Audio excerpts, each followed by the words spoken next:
আমাদের অধ্যাদেশ নেওয়ার জন্য এক দফা কর্মসূচিতে আমরা সবাই উপস্থিত থাকবো আগামী 7 তারিখ ইনশাআল্লাহ। আমরা শিক্ষা ভবনের উদ্দেশ্যে কালকে লং মার্চ ঘোষণা করব আমাদের চূড়ান্ত মুক্তি অধ্যাদেশ আদায়ের জন্য। যতক্ষণ পর্যন্ত তোমরা পরিচয় নিশ্চিত করতে পারবা ততক্ষণ আমরা ক্লাস নিব না। আপনারা ইতিমধ্যে অবগত আছেন যে আমাদের 24-25 সেশন পরীক্ষার মাধ্যমে ঢাকা সেন্ট্রাল ইউনিভার্সিটির স্টুডেন্ট হিসেবে গণ্য হয়েছে। আর তাদের ডকুমেন্ট জমা নেওয়া থেকে ক্লাস শুরু পর্যন্ত তারা বিভিন্ন তালবাহানা করেছে, বিভিন্ন ডেট দিয়েছে। প্রথমে 13 অক্টোবর ডেট দিয়েছিল ডকুমেন্টস জমা নেওয়ার, সেটাও কালক্ষেপণ করেছে। 30 অক্টোবর দিয়েছিল, সেটাও কালক্ষেপণ করেছে। 16 নভেম্বর যেটা ডেট দিয়েছিল সেটাও কালক্ষেপণ করেছে। এটার উদ্দেশ্যে আমরা আমাদের সিনিয়রদের নিয়ে বিভিন্ন স্মারকলিপি আমাদের অন্তর্বর্তীকালীন প্রশাসকের কাছে প্রেরণ করেছি। সেটার কোনো আশানুরূপ ফল পাইনি। আমরা বিভিন্ন আন্দোলন অনশনও করেছি, সেটার কোনো ফল পাইনি। সেটা সামনে রেখে আমরা গত 3 তারিখ আমরা জাস্ট একটা ট্রেলার দিয়েছিলাম যে আমরা এক দফা কর্মসূচি বাস্তবায়ন করব, বা যদি আমাদের রেজাল্ট না আসে আশা অনুরূপ তাহলে আমরা এক দফা কর্মসূচিতে যাব। সেটার পরিপ্রেক্ষিতে আমরা 7 তারিখ রোজ রবিবার এক দফা কর্মসূচির ঘোষণা দিয়েছে আমাদের সিনিয়ররা। আমাদের অধ্যাদেশের জন্য, আমাদের পরিচয় নিশ্চিত করার জন্য আমাদের অধ্যাদেশ প্রয়োজন। সেক্ষেত্রে আমাদের অধ্যাদেশ নেওয়ার জন্য এক দফা কর্মসূচিতে আমরা সবাই উপস্থিত থাকবো আগামী 7 তারিখ ইনশাআল্লাহ। আমরা সেই আগস্ট মাসের 22-23 তারিখ ভর্তি পরীক্ষা দিয়ে উত্তীর্ণ হলো 11,000 শিক্ষার্থী। এখনো পর্যন্ত আমরা আমাদের পরিচয় নিশ্চিত করতে পারিনি কিংবা ক্লাসরুমে ফিরতে পারিনি।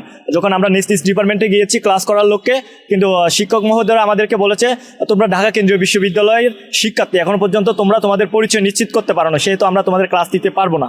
তোমরা তোমাদের পরিচয় নিশ্চিত করবা, তারপর আমরা তোমাদেরকে ক্লাস নিব। সেই পরিচয় নিশ্চিত করার লক্ষ্যে আগামীকাল রবিবার টানা তৃতীয়বার অর্জন করেছে দেশের সেরা সুপার ব্র্যান্ড স্বীকৃতি বসুন্ধরা টিস্যু। আমরা লং মার্চ টু শিক্ষা ভবন যাচ্ছি। এই শিক্ষা ভবনে আমরা ততক্ষণ অবস্থান করব যতক্ষণ পর্যন্ত আমরা আমাদের পরিচয় নিশ্চিত তথা অধ্যাদেশ না পাচ্ছি। এই অধ্যাদেশ নিয়ে আমরা আমাদের ক্যাম্পাসে ফিরব, সেই প্রতিজ্ঞাবদ্ধ। আগামীকাল সবাই শিক্ষা ভবনের সামনে অবস্থান করব। 22-23 আগস্ট আমাদের প্রস্তাবিত ঢাকা সেন্ট্রাল ইউনিভার্সিটিতে ভর্তি পরীক্ষা হয়। ভর্তি পরীক্ষা শেষ হওয়ার পরেও এখন পর্যন্ত আমাদের ক্লাসের কোনো নামগন্ধ নাই। টিচারদের সাথে যোগাযোগ করলে টিচাররা বলে যে তোমাদের আগে পরিচয় নিশ্চিত হোক, তারপরে আমরা তোমাদের ক্লাস নিব। পরিচয় নিশ্চিত করার জন্য আমাদের অধ্যাদেশটা খুব প্রয়োজন। এই জন্য আমরা শিক্ষা ভবনের উদ্দেশ্যে কালকে লং মার্চ ঘোষণা করব আমাদের চূড়ান্ত মুক্তি অধ্যাদেশ আদায়ের জন্য। প্রায় 3 মাস আগে পরীক্ষা দিই, কিন্তু এখনো পর্যন্ত আমরা আমাদের ক্লাস শুরু করতে পারি নাই।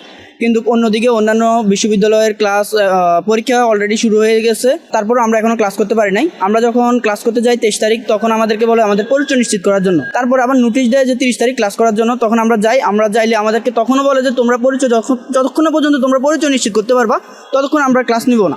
এর জন্য এখন আমাদের 24-25 সেশন তো ক্লাস করতেই পারতেছে না। এর বাইরে আমাদের যে সিনিয়র যে বেসগুলো আছে ওইগুলোরও সেশন জট পড়ে গেছে। এরই লক্ষ্যে আমরা আগামী 7 তারিখ রবিবার আমরা শিক্ষা ভবন অভিমুখে লং মার্চ কর্মসূচি দিয়েছে। তো আমরা ওইটাতে যাব এবং ওইখানে অধ্যাদেশ যতক্ষণ না পর্যন্ত অধ্যাদেশ দিবে ততক্ষণ পর্যন্ত আমরা ওইখানে অবস্থান করব, এবং অধ্যাদেশ নিয়ে আমরা ওইখান থেকে পরিচয় নিশ্চিত করে তারপরে আমরা আমাদের ক্যাম্পাসে ফিরবো এবং ক্লাসরুমে ফিরবো।